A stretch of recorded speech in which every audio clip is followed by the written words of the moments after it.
Kingdom part two. तो देखो, पहले वाले पार्ट में हमने पढ़ा था कौन कौन से टाइप के सिस्टम ऑफ क्लासिफिकेशन होते हैं। जैसे आर्टिफिशियल सिस्टम ऑफ क्लासिफिकेशन, ये किसने दिया था? लीनियस ने। ये इंपॉर्टेंट है, ये आता है सीधा सवाल कि नेचुरल सिस्टम ऑफ क्लासिफिकेशन किसने दिया था? बेंथम और हुकर ने दिया था। उसके बाद आता है फाइलोजेनेटिक सिस्टम ऑफ क्लासिफिकेशन, किसने दिया था? एंगलर और प्लैंटर ने दिया था। अब हम पढ़ेंगे टाइप्स ऑफ टेक्सोनॉमी। तो टेक्सोनॉमी का मतलब क्या होता है? तो देखो, पिछले वाले पार्ट में मैंने आपको एक वर्ड का मतलब बताया था, टैक्सा।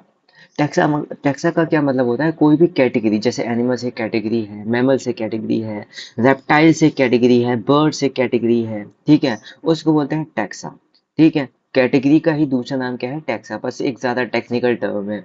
अब यहाँ पे ऑर्गेनिजम्स को अलग अलग टैक्सा यानी अलग अलग कैटेगरीज में रखना, क्लासिफाई करना, उसको बोलते हैं taxonomy.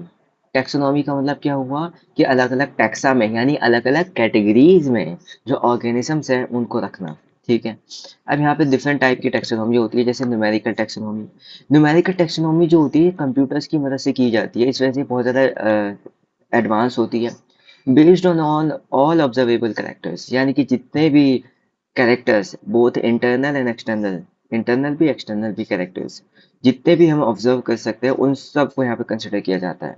Number and codes are assign to all characters. हर एक कैरेक्टर को नंबर और कोड्स असाइन किए जाते हैं। जैसे कि कोई प्लांट है, उसकी लीफ जो है, उसका कुछ एक पर्टिकुलर टाइप का शेप है, तो उसको ये नंबर दे देंगे या कोड दे देंगे। ठीक।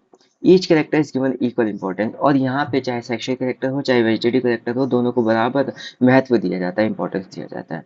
Hundreds of characters can be associated, sorry, can be considered at the same time. क्योंकि भाई ये जो टेक्सोनॉमी है, न्यूमेरिकल टेक्सोनॉमी, हम कंप्यूटर्स की मदद से करते हैं। तो कंप्यूटर्स की मदद से हम कई सारे कैरेक्टर्स को एक ही वक्त में एनालाइज कर सकते हैं, हंड्रेड्स ऑफ कैरेक्टर्स को कंपेयर कर सकते हैं एक साथ। तो यहाँ पे इसका बहुत ज़्यादा फायदा मिलता है कंप्यूटर का इस्तेमाल करने का इस टेक्सोनॉमी में, कि कई सारे कैरेक्टर्स को एक साथ एनालाइज और या कंपेयर किया जा सकता है। अब उसके बाद हम बात करेंगे साइटोटैक्सोनॉमी। साइटोटैक्सोनॉमी का मतलब क्या होता है कि साइटोप्लाज्म के ऊपर जो बेस्ड हो। तो ये किसके ऊपर बेस्ड होती है? साइटोलॉजिकल इंफॉर्मेशन, यानी कि जो सेल के अंदर साइटोप्लाज्म होता है उसके अंदर जो चीज़ें होती हैं उसके ऊपर बेस्ड होता है। जैसे कि क्रोमोसोम नंबर, क्रोमोसोम का स्ट्रक्चर और बिहेवियर। ठीक है, क्रोमोसोम के नंबर, कितने क्रोमोसोम है, उनका स्ट्रक्चर कैसा कैसा होता है, कौन सी फेज में कैसा उनका स्ट्रक्चर होता है, उनका बिहेवियर कैसा होता है। ठीक। उसके बाद लास्ट टाइप की जो टेक्सोनॉमी आती है वो होती है कीमो टेक्सोनॉमी।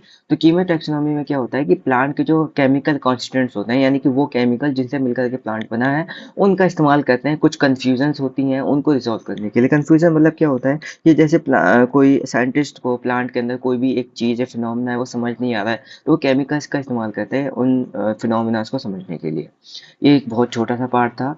अब अगले वाले पार्ट में हम एल्गी से कंटिन्यू करेंगे। असल में जो हमारा चैप्टर स्टार्ट होगा वो अगले पार्ट से एल्गी से स्टार्ट होगा, जो बहुत ज़्यादा इंपॉर्टेंट